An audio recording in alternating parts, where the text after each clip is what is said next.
ರಾಜ್ಯ ಕಾಂಗ್ರೆಸ್ ಸರ್ಕಾರ ಇದೊಂದು ಸಿಡಿ ಸರ್ಕಾರ. ವಿರೋಧ ಪಕ್ಷದ ಬಿಜೆಪಿ ಮುಖಂಡರು ಮತ್ತು ಕಾರ್ಯಕರ್ತರು ಮತ್ತು ಸಾಮಾನ್ಯ ಜನರು ಈ ಮಾತು ಹೇಳುವಂತಾಗಿದೆ. ನಮ್ಮ ರಾಜ್ಯದಲ್ಲಿ ಕಾಂಗ್ರೆಸ್ ಸರ್ಕಾರ ತನ್ನ ಕನಸನ್ನ ಕಟ್ಟಿಕೊಂಡು ಸರ್ಕಾರ ಅದನ್ನ ನನಸು ಮಾಡಿಕೊಂಡ್ರೂ ಕೂಡ ಯಾರ ಶಾಪ ತಟ್ಟಿದೆಯೋ ಗೊತ್ತಾಗ್ತಿಲ್ಲ. ದಿನನಿತ್ಯ ಬೆಳಗಾದ್ರೆ ಸಾಕು ರಾಜ್ಯ ಸರ್ಕಾರ ಹಲವಾರು ಗೊಂದಲಗಳಲ್ಲಿ ಸಿಲುಕಿಕೊಳ್ತಾ ಇದೆ ಅನ್ನುವ ಈ ಮಾತು ಸಹಜವಾಗಿದೆ. ಹಾಗೆಯೇ ಚುನಾವಣೆ ಸಮಯದಲ್ಲಿ ತಮ್ಮ ಕರಪತ್ರಗಳ ಮೇಲೆ ಹಲವಾರು ಯೋಜನೆಗಳನ್ನ ಭರವಸೆ ನೀಡಿದ್ರೂ ಕೂಡ ರಾಜ್ಯದಲ್ಲಿ ಗೆಲುವು ಕಂಡುಕೊಂಡಿರುತ್ತಾರೆ. ಆದರೆ ಒಂದು ಬಾರಿ ಸಿಹಿ ಮತ್ತು ಕಹಿ ಆ ಯೋಜನೆಯ ಫಲಾನುಭವಿಗಳ ಪಾಲಾಗ್ತಾ ಇದೆ.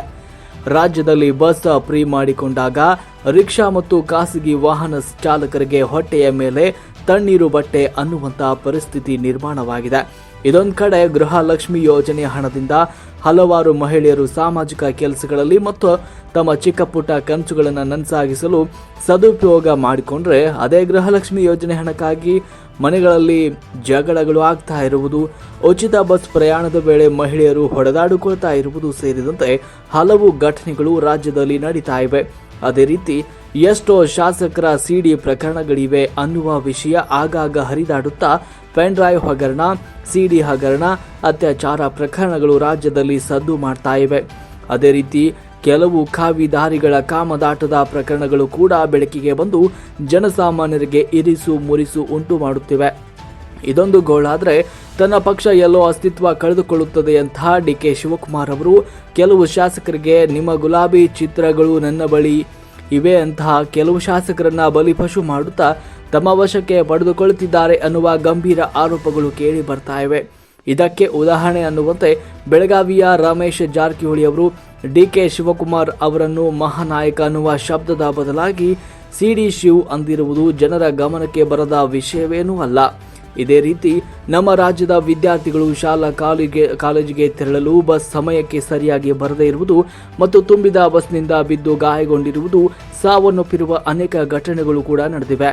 ಹಾಗೆ ಡಿಕೆ ಶಿವಕುಮಾರ್ ಅವರು ನಾನು ಸತ್ಯ ಹರಿಶ್ಚಂದ್ರ, ನನ್ನ ಯಾವುದೇ ತಪ್ಪುಗಳಿಲ್ಲ, ವಿರೋಧ ಪಕ್ಷದ ನಾಯಕರು ನನ್ನ ಬಗ್ಗೆ ಇಲ್ಲ ಸಲ್ಲದ ಆರೋಪ ಮಾಡ್ತಿದ್ದಾರೆ ಅನ್ನುವ ಮೂಲಕ ಮಾಧ್ಯಮಗಳಿಗೆ ಹೇಳ್ತಾ ಇರುವುದು ನೋಡಿದಾಗ ಸಾರ್ವಜನಿಕರು ರಾಜ್ಯ ಸರ್ಕಾರದ ಕಾಂಗ್ರೆಸ್ ಪಕ್ಷದ ಎಷ್ಟೋ ಶಾಸಕರ ಮೇಲೆ ಯಾಕೆ ಈ ಆರೋಪಗಳು ಕೇಳಿ ಬರುವುದಿಲ್ಲ, ಆದರೆ ಡಿಕೆ ಶಿವಕುಮಾರ್ ಅವರ ಮೇಲೆ ಮಾತ್ರ ಇಂತಹ ಆರೋಪಗಳು ಕೇಳಿ ಬರ್ತಾ ಇವೆ ಅಂತ ಗೊಂದಲಕ್ಕೆ ಈಡಾಗ್ತಿದ್ದಾರೆ. ಇದೊಂದು ಗೋಳಾದ್ರೆ ಉತ್ತರ ಕರ್ನಾಟಕದಲ್ಲಿ ಯಾರದೋ ಹೊಲ ಯಾರದೋ ಮನೆ ಅನ್ನುವಂತಾಗಿದೆ. ಬೆಳಗಾವಿ ಜಿಲ್ಲೆಯಲ್ಲಿ ರಾಜ್ಯ ರಾಜಕೀಯವನ್ನೇ ಆಳ್ತಾ ಇರುವುದನ್ನ ಜನರು ಸೂಕ್ಷ್ಮವಾಗಿ ಗಮನಿಸುತ್ತಿದ್ದಾರೆ.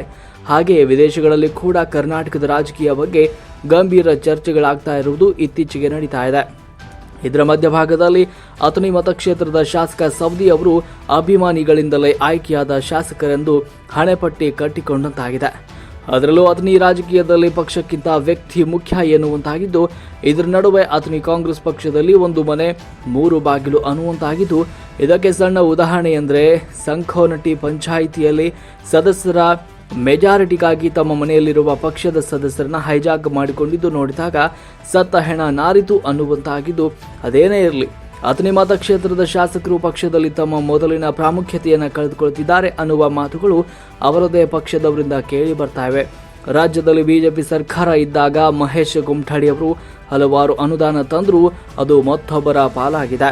ಇದನ್ನು ನೋಡಿದ್ರೆ ಮುಂದೊಮ್ಮೆ ರಾಜ್ಯದ ಜನರು ಬಿಜೆಪಿಗೆ ಮಣೆ ಹಾಕಲಿದ್ದು ಬಿಜೆಪಿ ಸರ್ಕಾರ ಅಸ್ತಿತ್ವಕ್ಕೆ ಬರಲಿದೆ ಅನ್ನುವುದು ಖಚಿತವಾಗ್ತಿದೆ.